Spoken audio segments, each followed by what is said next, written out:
My guest at this time has his new EP, Not Found 2, dropping this Friday. He is the man of the hour, the Mothman himself, Lio Rush. Lio, thank you so much for taking the time to chat with me here today. Thank you, Nick, for having me on. I really appreciate your time, honestly.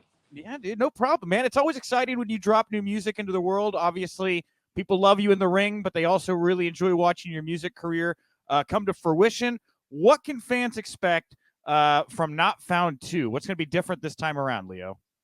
Well, the biggest thing this time around is that this is my first project underneath my new deal with Thump Records and Virgin and UMG. So that's incredibly exciting in itself. And like you said, a lot of people know me from wrestling, but those people and even like new fans are enjoying my wrestling career. Like you said, come to, my music career come to fruition. So it's pretty exciting. It's pretty exciting times and.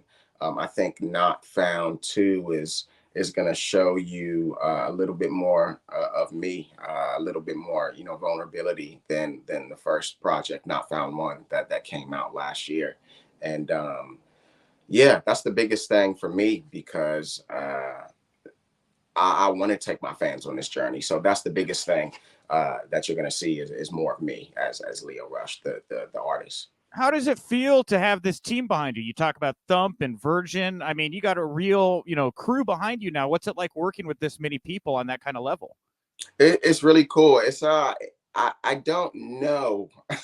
I don't know the differences yet because it hasn't happened. I can only tell when the project is out. But working with so many people um has been incredible. Seeing the similarities between like the two industries of being just like an independent worker or an independent artist. I've been putting out my own music and producing my own things and Yeah. doing my own distribution and stuff like that. So it's pretty cool to be able to have a team of people that have been in the industry for so long and that is so like respected out here on the LA scene like Thump and working with Virgin Music and distribution through the Universal Records. I mean, that's huge. So I'm super excited to see what's to come. Yeah, man. So you bring up these two worlds, right? Pro wrestling and music. You talked about similarities, differences. What are the big things that you find to be similar between the two worlds that you're in right now? I think the personalities are a lot similar than people might think. The personalities within wrestling, as far as like the characters, and then even on the music scene, everybody within the music scene has their niche, their branding, their image, and I see the similarities between the two. We're all trying to sell something to someone or. It's very interesting to see and to experience, and it's comforting in a lot of ways because me being on the wrestling scene, for 8 years and being able to deal with things at a bit of a higher level when it comes to production and things on the business side, it's pretty similar within music, and it's pretty cool to see and experience that is similar. Yeah, do you want to blend these more together? I mean, we saw hints of it when you were in AEW with the vignettes and stuff, but I mean, you never went full Max Caster. Always it wasn't always rapping Lio Rush. I mean, do you want to bring more of this into the wrestling world? And to that end, you haven't wrestled since Bola. I mean, are you still like, do you consider yourself in the wrestling world right now?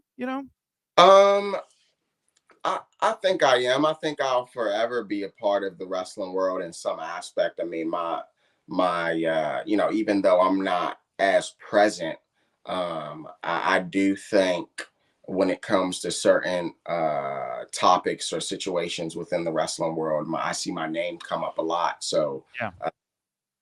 I do think I'm still involved in the wrestling world, especially with me making my return to New Japan Pro Wrestling back at Capital Collision, and stating that I'm not physically cleared to compete, but when I am, I'm gonna be going full force. So yeah, I still consider myself a part of the wrestling world, and I'm sure a lot of my fans see it that way too. But as far as blending the two, I Yeah. mean, I I that's not really the focus. I try not to focus on, okay, this is one thing, let me try to merge it with it, because I feel like it already is. And maybe in my earlier, years of doing music, I tried to separate the two. Like, okay, this is Lio Rush as the wrestler, and this is Lio Rush as the artist, the musician, and it's all the same. To me, it is. It's just another layer of me, and it might come out in different ways on screen when it comes to wrestling. It might come out in my fashion. It might come out with how I talk or how I cut promos. So I feel like it's already blended. I don't want to make my wrestling character per se the fact that I'm a music artist, because it's not about the music. It's about the wrestling, and I'm a wrestler. So. Yeah, for sure, man. So you brought up how you get brought up in all different kinds of conversations still in pro wrestling. Obviously, today everybody's celebrating Juneteenth. Happy Juneteenth to you. Do you feel like pro wrestling is doing a better job embracing Black culture, hip hop, things like that? I mean, I bring up Max Caster. We kind of saw hints of it with what was going on with Hit Row Records. Obviously, Jade Cargill is doing very well right now. Like, what do you think the business is making strides from your perspective right now? I think the business is making strides. I think it's not moving as quickly as a lot of people may want it to move, but I definitely do think it's making strides. I mean, one step forward is a step forward. You know what I mean? So I I love where it's at right now. I love where it's heading. I mean, you can see where it's heading. Progress is being made, and you're starting to see a lot more African American talent be showcased in every promotion, not just in AEW, or not just in WWE or Impact. You're starting to see just how talented we are, and you're starting to see how marketable we can be. Yeah. And it's a beautiful thing. You're seeing so many different characters and so many different layers of what an African American talent is. We're not just a music artist, or we're not just a thug, or you know what I mean. Like, I love seeing the direction within the character development of Black pro wrestlers within wrestling right now. Yeah, for sure. And you obviously were closely aligned with Bobby Lashley on TV. What's it like for you seeing him? You were obviously part of the ascent there, right into his title picture. But man, they've kept him there, right in the main event recently. Like, how do you feel about them really protecting and taking care of Bobby in the past couple of years? I mean, it feels natural. It doesn't even feel like. I mean, yes, it is a milestone, but this is something that feels like, yeah, this is where Bobby should be. Yeah. It just feels right, and I'm glad that he stayed there. I'm happy, and I'm proud of the fact that I was there at a certain point in time in his career, and that I contributed in some way positively. And yeah, I'm happy for him, and I'm glad that he's in the spot that he's in today. I was reading the other day. I think it was him who was talking about like the original idea for Hurt Business was to do like a Suge Knight gimmick where he was going to be like the Suge of the group. And I was like, oh man, Leo would have been great for that. I just thought that was interesting when he said, I was like, oh, ships in the night kind of deal right there, Yeah, no, for sure. I'm sure there's some things that I've done with Bobby, and some inspiration has gotten taken from the things that we've accomplished, and it's grew legs of its own, and continue to help and progress his career. So I'm just happy for him. I'm glad. I'm glad that what he's doing is cool, and people are still talking about the Almighty, the big man, and he's still doing his poses and everything. So that's pretty cool to see. Yeah, for sure, man. Well, hey, kind of back to the album here real quick. Are there any collaborations on this EP that we should know about, or is it just all 5 tracks are just you this time around? So all 5 tracks will be Oh, Leo? different voices on the project that might clearly see it's not me, or hear that it's not me. But as far as features on this project, yeah, it will just showcase me. I wanted that showcase and attention to be on just me for this first project that I'm putting out, with Thump and Virgin and Universal. So yeah, it'll just be me for these 5 tracks. But definitely expect some features in the future for sure. Yeah, because like, you know, I think a lot of people would love to see you mixing up with Max Caster and maybe Isaiah Swerve Scott. I mean, are these things that you could see in the horizon? Are you guys getting together? Nothing is impossible, and never say never. I know we've all got our own different paths and our own different careers and our own styles within our own, genres of music. But if things happen naturally and those guys are open to, making something dope, I'm definitely down for it for sure. Yeah, well, there's like, it's not settled, but it's a lot of reports saying Sasha Banks may no longer be with WWE. I mean, Oh wow. if she's out there, man, like I feel like that's a layup for you. I feel like you. Oh yeah, Sasha can hop on a track for sure. Yeah, for sure. The invitation is open. Is the have you ever heard her throw down? I mean, obviously everybody. I mean, I haven't, but with her cousin being Snoop Dogg, I'm pretty sure there's some talent there. There's something there for sure. Yeah, I would think so too. I was just like sitting there. I was like, oh man, yeah, wow. Let's bring up Sasha right now. I don't know. Yeah, definitely. Well, what about Max Caster, man? Like, what do you think about him? I mean, he tries to walk the line, and I mean, it's got to be, dude. My brain just says it's not wired like that. It's got to be tough to like every week go out there and think of new stuff to go out and. Yeah, he's super creative. He's super creative, and he's got some balls for sure.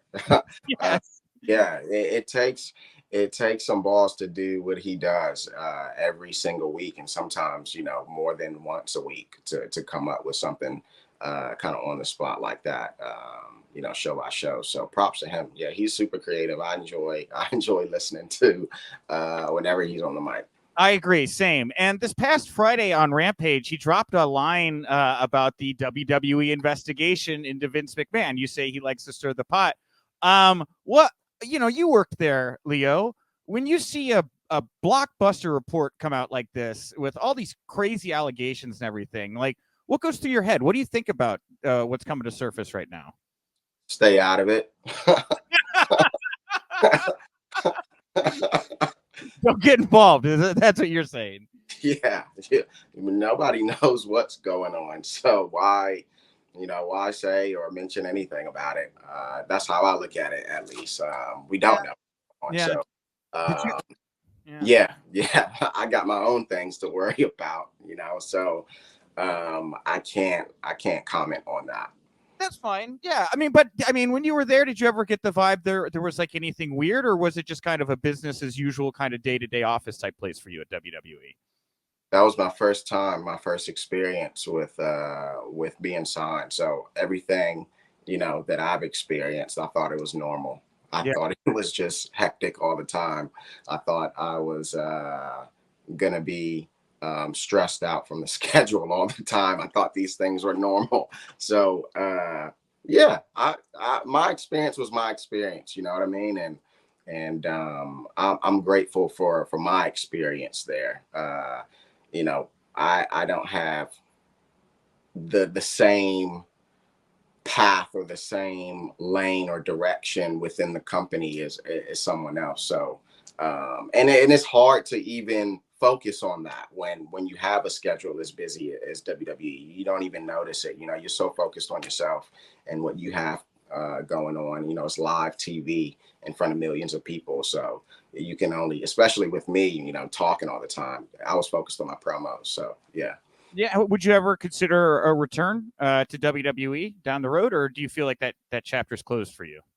I think the chapter was closed for the time that I was there, and that time period in general. But I never rule anything out. I think companies grow. I think people grow. I think situations change. I think values and stocks rise. I think people like money. I think people like to make money. So that's what it ultimately comes down to when it comes to business. It's like, So no, I don't rule anything out. Have you talked to anybody from WWE since you left, or no? I haven't. I've said happy birthday and my happy Father's Days and Merry Christmases to coworkers, but no. How different then was it when you got to AEW World? And like, if you thought WWE was normal, was it a total change of pace with the culture at AEW, or was it change? Not really a change of pace. It was a little more freeing in the air. It felt like there was less eggshells on the ground to tiptoe over, but still in arenas, still traveling the world, still having a wrestling fan base.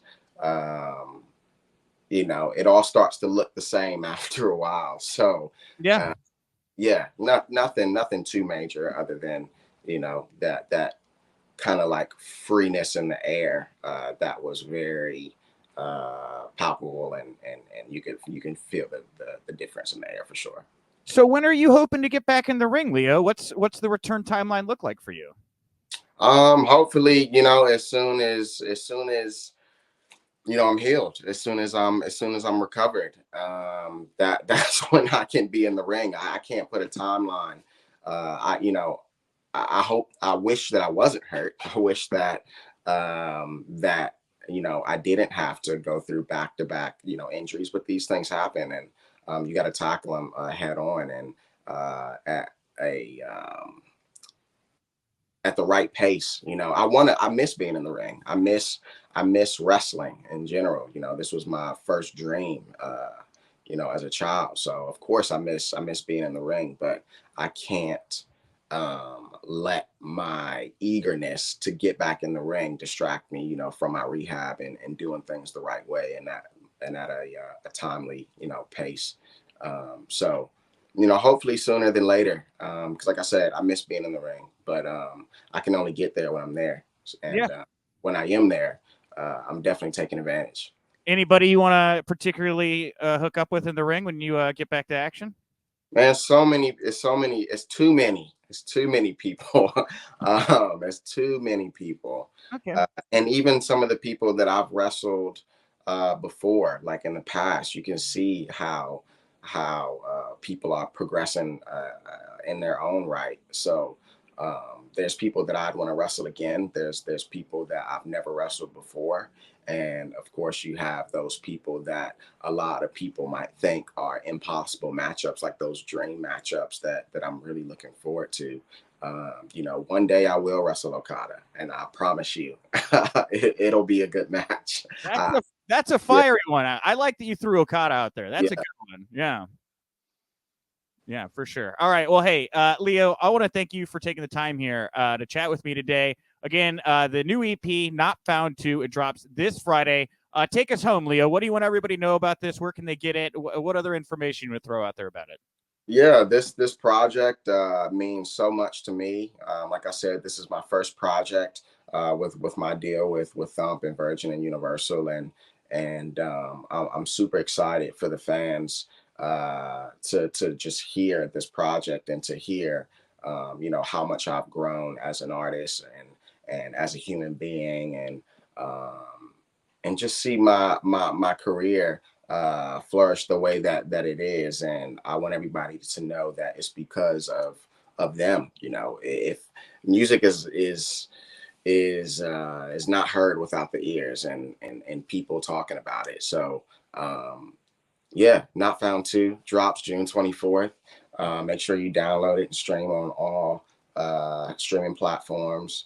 And yeah, if you want to know more updates on what's going on about the project and future shows that I might have lined up, go to leorush.com. And if you want to just see updates on my day to day, go to my social media accounts on Twitter and Instagram at I am Lio Rush.